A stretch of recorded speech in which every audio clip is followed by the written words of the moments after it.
maanantain. Moikka Islannista.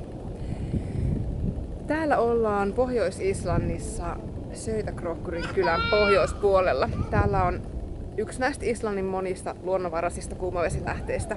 Tämän mestan nimi on Grettislaug, eli Grettirin allas.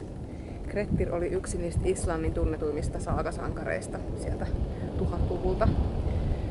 800-900-1000-luvulta joka tapauksessa hyvin kauan aikaa ennen kuumavesijohtoja.